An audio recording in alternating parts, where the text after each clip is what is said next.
Okay, so we're going to solve triangle CAB. So I'm going to draw it. Make a picture, make a picture, make a picture. And I'm going to have my base. My base is the side that I don't know, and I'm going to have my dangling side over there. And I just like to do it that way, and it seems to work for me. So this is C, which is 57 degrees. Okay? And side C over here is 16. I'm not sure whether it's going to connect or not. We'll find out soon enough. And I know side B, which is 18.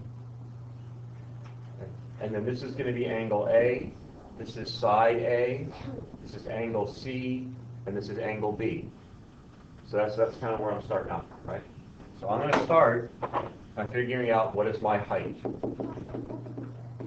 Have to know what my height is. So I know that sine 57 degrees is equal to opposite, my height, over hypotenuse, which is 18. We good with that? Is the hypotenuse also B? Yes. Okay. Yes, the hypotenuse is also B. So I know that H is equal to 18 sine 57 degrees.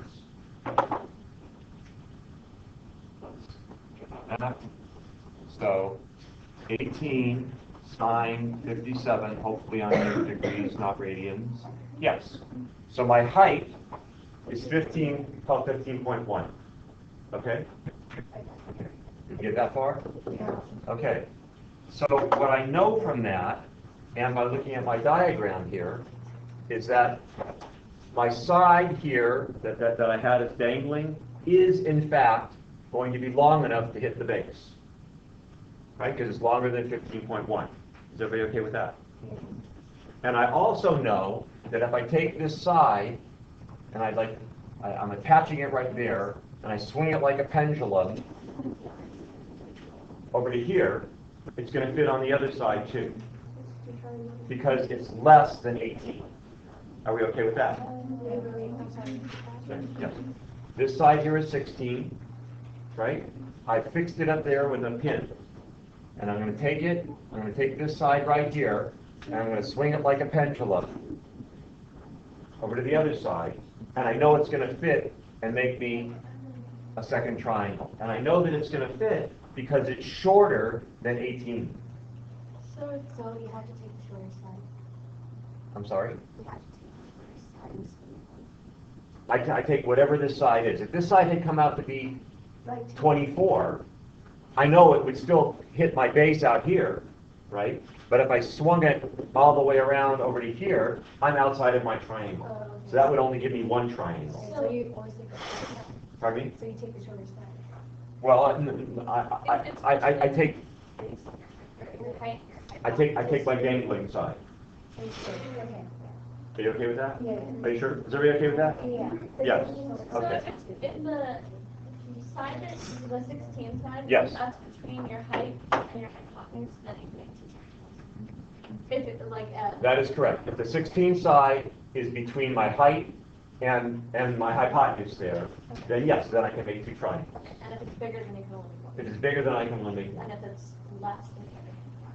If it's less, then I can't make any. Okay. Yeah, if it's less than my height, it's going to dangle. If it's bigger than my height, then it'll make two as long as it's not bigger than that side. Okay. Everybody okay with that?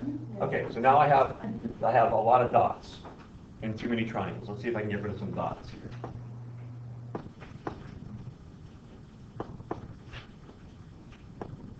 Okay, I got rid of some dots. That's cool. Okay, so all right. So I found side. Let's see. I had side C. Let's erase this 24. That doesn't exist. That was just for illustrative purposes. I have the 15.1, the 16. What else did I? I know I have two triangles. Can I fill in anything here? That's what you have to make. No, I have to make some equations, right? Okay. So I can find angle B. I cannot find angle A or side A. Yeah. Yet, right? Because I have two unknowns. right? But for B and for angle B, I can find that because I have a known. Is everybody okay with that? Okay. So B, let's get rid of this calculation right here. We already determined what our height was. We don't need that right now. We can kind of clean it up a little bit. So B is going to be 18 over sine B is equal to 16 over sine 57. So 16 sine B is going to be equal to 18 sine 57. So I can now, is that nice? I just pause and then we're right back into it. I can divide both sides by 16. So I know that sine B is going to equal 18 sine 57 over 16. Well, what's that mean? I'm going to go, well, I know that 18 sine 57 is that number right there, right? So I can just take that number right there, just fortunate that it happens to be there, and I can divide it by 16, and I get sine B is equal to 0.944. Well, that doesn't know what B is equal to. It tells me what sine B is equal to. Inverse sine. Very good. Okay, so I'm going to go inverse sine of that number right there. Close my parentheses. Hit enter. This angle B is a 70.65 degree angle. Okay, so let's go down. So now we have angle B. What did I just say? 70.65? 70.65. Pardon me? One or two. Got it. Okay. So now I can find both angle A and side A. Let's see.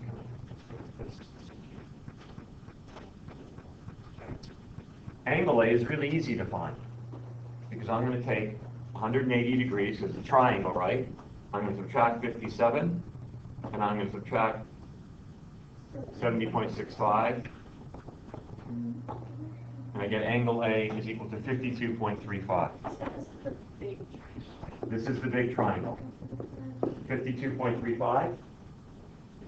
And then side A is going to be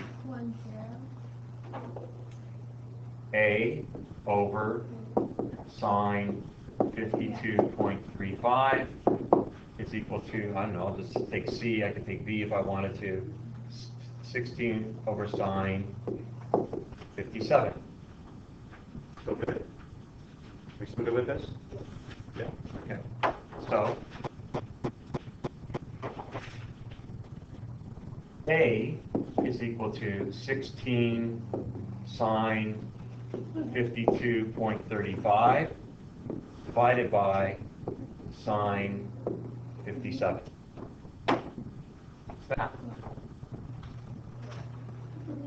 16 sine 52.35 divided by, what did I do wrong? Okay, let's try again.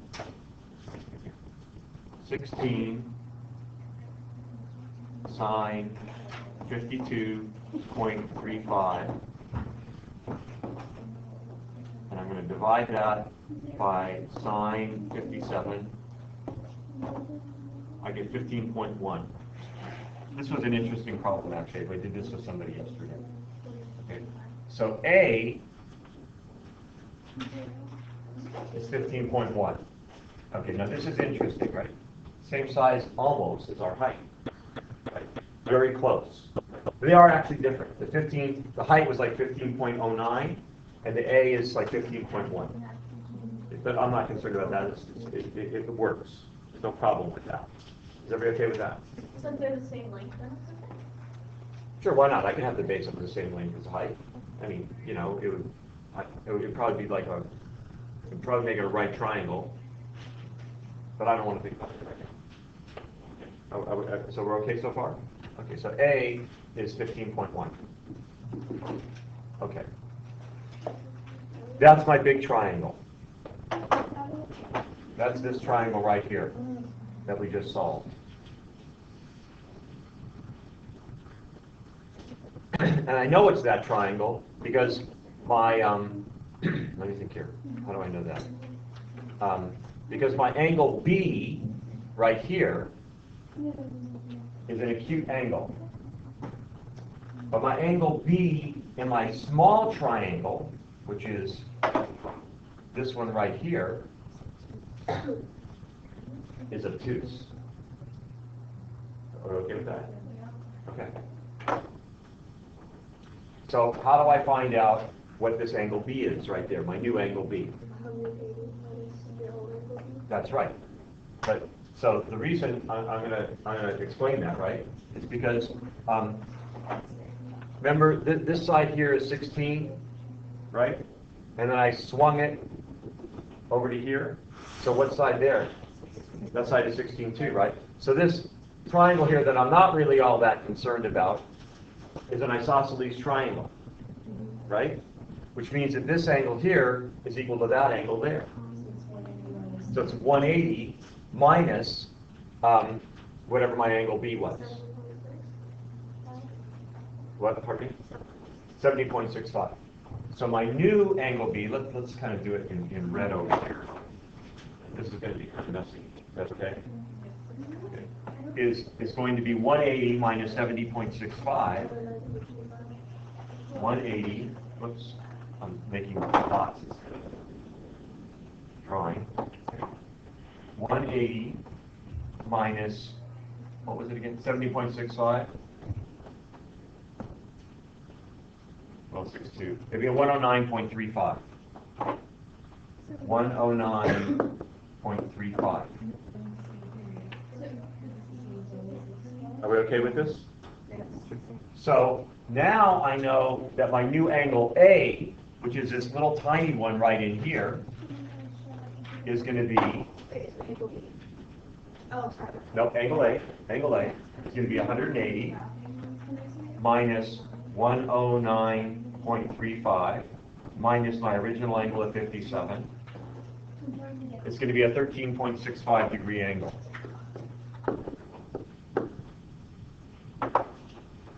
So let's write that here. That's going to be a 13.65 degree angle. And are we comfortable that now that we know all the angles, we could, and we also know two of the sides, we could find the third side? Yeah. Well, actually, yes, we're going to have to find a new side A, but everything else is going to be the same. Are we comfortable with that? So is that a reasonable way to, can I stop this now? Yeah. Thinking